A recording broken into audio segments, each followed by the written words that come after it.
भारत में corona vaccine की side effect के तो कई किस्से उजागर हुए हैं, लेकिन पहली बार भारत सरकार की पैनल ने भी ये माना है कि कोरोना वैक्सीन से एक बुजुर्ग की मौत हुई है।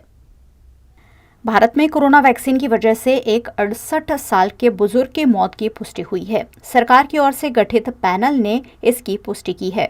बुजुर्ग को 8 मार्च को वैक्सीन की डोज दी गई थी, जिसके बाद उनमें एनाफिलैक्सिस जैसे साइड इफेक्ट दिखे थे। इसके बाद उनकी मौत हो गई। ये एक तरह का एलर्जिक रिएक्शन होता है, जिससे शरीर में बहुत तेजी से दाने उभर आते हैं।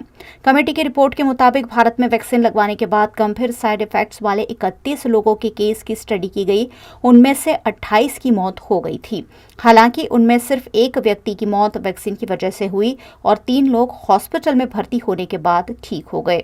जिन 3 लोगों को वैक्सीन लगवाने के बाद गंभीर साइड इफेक्ट की वजह से हॉस्पिटल में भर्ती कराया गया था, वो पूरी तरह ठीक होने के बाद घर चले गए थे। उनमें से 2 की हालत वैक्सीन के रिएक्शन के कारण खराब हुई थी और एक की हालत वैक्सीन के डर की वजह से बिगड़ी थी। गुजरात में सत्ता पर काबिज भारतीय जनता पार्टी ने स्थानीय स्वराज चुनाव से पहले लव जिहाद कानून लाने की बात की थी, जो आखिरकार आज से अमल में ला दिया गया है। यूपी और मध्य प्रदेश के बाद अब गुजरात में भी मजहब छिपाकर शादी करने वाले लोगों पर कड़ी कार्रवाई की जाएगी। राज्य में आज से लव जिहाद कानून लागू हो गया है, जिसके बाद जबरन धर्म परिवर्तन करने और धोखाधड़ी कर शादी करने वाले पर कानूनी कार्रवाई होगी। विजय रूपाणी सरकार की ओर से तैयार किए गए इस कानून को राज्यपाल आचार्य देवव्रत ने भी अपनी अनुमति पिछले दिनों दे दी थी। इस कानून के तहत जबरन धर्म परिवर्तन कराने पर 10 साल की सजा का प्रावधान किया गया है। आरोपी पर अपराध के अनुसार जुर्माना भी लगाया जा सकता है। संगीन आरोपों पर सजा और जुर्माना दोनों भी हो सकते हैं। इस कानून के तहत धर्म छिपाकर शादी करने वाले लोगों के खिलाफ 5 साल की सजा का प्रावधान है। अगर यही अपराध नाबालिग के साथ किया गया तो 7 साल की सजा हो सकती है। इस कानून का मकसद गुजरात में लव जिहाद की घटनाओं पर रोक लगाना है। वडोदरा के 108 वर्ष पुराने प्रताप विलास पैलेस मामले गुजरात उच्च न्यायालय ने एक महत्वपूर्ण निर्णय दिया है। रेलवे विभाग द्वारा प्रताप विलास पैलेस के सामने चल रहे भवन निर्माण के मामले में गुजरात हाईकोर्ट में जनहित याचिका दायर की थी, जिसके बाद उच्च न्यायालय ने फरवरी 2020 में इस निर्माण पर अंतरिम रोक लगा दी थी। इस 4 मंजिला भवन के निर्माण को लेकर आवेदन में आपत्ति जताई गई थी और ऐसा दावा किया गया था कि इस कार्यालय भवन के कारण ऐतिहासिक धरोहर प्रताप विलास पैलेस की पहचान धूमिल हो जाएगी। इसी के चलते आज मुख्य न्यायाधीश विक्रमनाथ और जस्टिस शास्त्री की बेंच ने यह फैसला सुनाया है और बताया है कि हाईकोर्ट के आदेश के अध्ययन के बाद सुप्रीम कोर्ट में भी अब चुनौती दी जाएगी। आज જે ડિસ્પ્યુટ હતી એ ડિસ્પ્યુટ વડોદરાના નાગરિકોની ડિસ્પ્યુટ હતી અને હેરિટેજ બચાવવાની ડિસ્પ્યુટ હતી, એટલે પબ્લિક ઇન્ટરેસ્ટ લિટિગેશન ફાઇલ કરવામાં આવેલું હેરિટેજ ટ્રસ્ટના દ્વારા। અને એમાં આર્ગ્યુમેન્ટ એવા હતા કે જે ડેવલપમેન્ટ છે એ ડેવલપમેન્ટ થવું જોઈએ, એમાં કોઈ ના નથી, પણ સાથે સાથે વડોદરાનું હેરિટેજ ડિસ્ટ્રોય ના થવું જોઈએ, એટલે પબ્લિક ઇન્ટરેસ્ટ લિટિગેશન થયેલું। એ હિયરિંગ થયેલા અને આજે જજમેન્ટ આવ્યું છે। જજમેન્ટમાં એવું ઓરલી પ્રોનાઉન્સમેન્ટ થયું છે કે અમારી પિટિશન ડિસમિસ થઈ છે। એ ડિસમિસલની અગેન્સ્ટ અમે સ્ટે માગ્યો, એ પણ રિજેક્ટ થયેલો છે હમણાં, અને અમે જજમેન્ટ આખું વાંચીશું અને એ જજમેન્ટના આધારે પછી આગળ શું કરવું છે એ નક્કી કરીશું।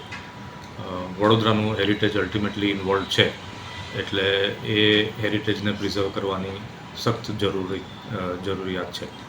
જે એ પીઆઈએલમાં મુદ્દા લેવામાં આવેલા એ મુદ્દા એવા હતા કે ઓલ્ટરનેટિવ એક જગ્યા આપેલી છે રેલવેઝને, એ રેલવેઝ ડેવલપ કરી શકે છે, એ લોકોને એ ડેવલપ કરવામાં કોઈ હિન્ડ્રન્સ છે નહીં।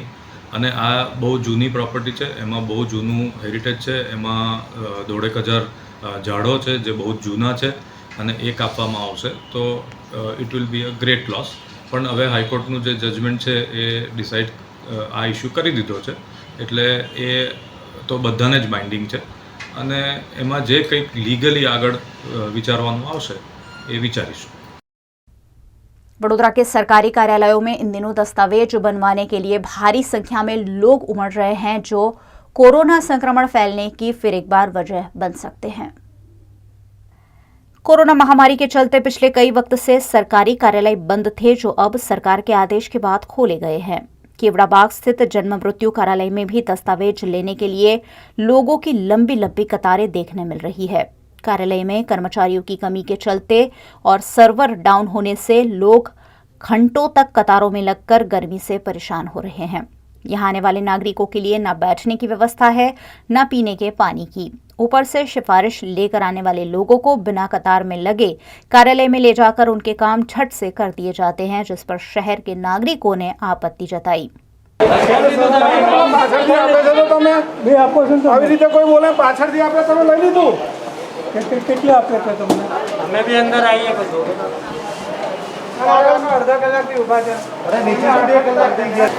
मैं यहाँ पे केवड़ाबाग जन्म मरण की शाखा है, वहाँ वडोदरा खाते इसको वहाँ पे आया हूँ। मेरे पिता के मरण का दाखिले के लिए यहाँ से 3 घंटे लाइन में खड़ा हूँ। मैं करीबन 10:30 से यहाँ पे आया हूँ और 2.5 घंटे हो गए, अभी तक नंबर नहीं लगा और करीबन और आधा पौना घंटा लगने की संभावना। मेरी बेटी का जन्म दाखिले की कॉपी जो खुआ गया और मेरे हस्बैंड के डेथ सर्टिफिकेट ले जाएंगे। कितने दिनों से आपने कंप्लेंट की थी? रजिस्टर ही नहीं हुआ था, अभी 1 महीने पहले रजिस्टर करा के गई थी, अब फिर वापस लेने आई हूँ मैं। શું ભૂલ થઈ હતી? ફિમેલની જગ્યાએ મેલ લખેલું હતું, એટલે 2 કલાક લાઈનમાં ઊભા રહ્યો અને અહીં કલાક વાર ઊભો રહ્યો પૈસા ભરવા। કેટલા દિવસે પાછું આવવાનું કીધું? 10 દિવસ પછી અને કેટલી વખત ધક્કા ખાવા પડે આના માટે? 3 વખત 3 વખત તો પણ કામ નથી થતું? કામ નથી થતું। હજુ કેટલો ટાઈમ આપ્યો છે તમને? હજી 10 દિવસનો આપ્યો છે, હજુ 10 દિવસ પછી મળશે। લાગે છે કે 10 દિવસમાં થશે એવું લાગી રહ્યું છે? લાગે છે, એ લોકોને કહેવાથી લાગે છે। હા, ધક્કા જ ખાવાના છે આપણે? ધક્કા જ ખાવાના છે, સરકારી માણસો છે આ બધા। કઈ જોબ કરો છો તમે? હું તો અહીંયા બરોડામાં જ છું। બરોડામાં છો, ગવર્મેન્ટની જોબ કરો છો, કયામાં ડિપાર્ટમેન્ટમાં જોબ કરો છો? કેમ હું પૂછી રહ્યો છું એમ કે જેવી રીતના જે અહીંયા લોકો લાઈનોમાં કલાકો સુધી ઊભા રહ્યા છે, તમે ડાયરેક્ટ જઈને સેટિંગ કરી રહ્યા છો? નહીં નહીં સાઇટિંગ કરી નહીં, અરે નહીં, વાત કરીને એને કીધું ખાલી પૈસા નથી લીધા એવું કીધું, નથી નહીં પણ જોબ Setting કરો છો? ગવર્મેન્ટના ડિપાર્ટમેન્ટમાં કામ કરીએ એટલે આપણું ગમે ત્યાં નહીં નહીં સર, એવું નથી, એવું નથી, તો એવું કંઈ તમે જવાબ આપો ને। નથી, એવું કંઈ એટલે નથી। લાગવાડ इस मामले जन्म मृत्यु कार्यालय के अधिकारियों से बातचीत करने की कोशिश करने पर वे किसी भी तरह की बातचीत से कतराते हुए दिखे। બેન અહીં ગાડી જે ગવર્મેન્ટમાં નોકરી કરતા હોય ડાયરેક્ટ તમારી પાસે આવે છે, શું છે ડાયરેક્ટ આવી શકે છે એવી રીતના? તો મેડમ એવા કેટલા લોકો આવીને તમારી સાથે પહેલાં કામ કરાવે છે? કલાકો સુધી લોકો બહાર ઊભા રહ્યા હોય છે। તમારા સંબંધી છે એ? સર સ્ટાફ ઓછો છે? સ્ટાફનો પ્રશ્ન નહીં, તમે સાહેબનો ઇન્ટરવ્યુ લો। कुछ ऐसा ही नर्मदा भवन के जनसेवा केंद्र में भी देखा जा रहा है। यहाँ भी सरकारी आदेश के बाद सरकारी कार्यालय खोल तो दिया गया है, लेकिन लोगों की भारी भीड़ और स्टाफ की कमी के चलते काम पूरा करने में काफी दिक्कतें आ रही है।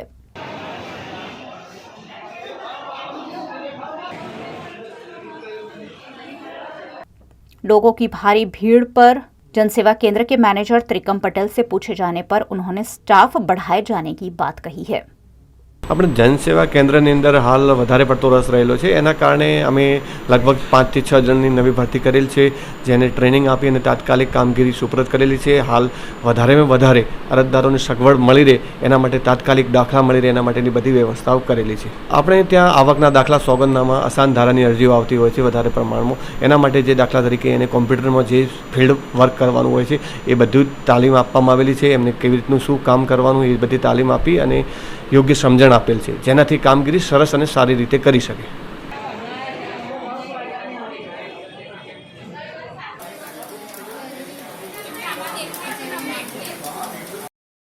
गुजरात में पहली बार वडोदरा का फायर ब्रिगेड स्टेशन आधुनिक सुविधाओं से सज्ज हुआ है। अब फायर ब्रिगेड के साथ साथ फायर ब्रिगेड के संसाधन और घटनास्थल का लाइव मॉनिटरिंग भी कंट्रोल रूम के जरिए देखा जा सकेगा। वडोदरा में स्मार्ट सिटी अंतर्गत 7.50 करोड़ की लागत से वडोदरा फायर ब्रिगेड को स्मार्ट बनाने का प्रोजेक्ट शुरू किया गया था, जिसमें दांडिया बाजार, वड़ीवाड़ी, TP13, पानीगेट, GIDC और दर्जीपुरा के फायर स्टेशन को कंट्रोल रूम के 101 नंबर के साथ जोड़ दिया गया है। सभी फायर स्टेशन और फायर इंजन पर CCTV कैमरे कार्यरत कर दिए गए हैं। बदामड़ी बाग के सीसीसी सेंटर में एक वीडियो वॉल बनाई गई है जिसमें लाइव स्ट्रीमिंग देखा जा सकेगा। दमकल के दस्ते शॉर्टकट से कैसे जल्द से जल्द घटनास्थल पर पहुंच सकते हैं, उसके लिए लोकेशन दिखाता हुआ एक खास डिवाइस भी रखा गया है, जिससे शहर का फायर ब्रिगेड अपनी भूमिका को और अच्छी तरह निभा पाएगा। इस मामले आईटी विभाग के डायरेक्टर मनीष भट्ट ने सिर्फ ट्रेनिंग और टेस्टिंग बाकी होने की बात कही है।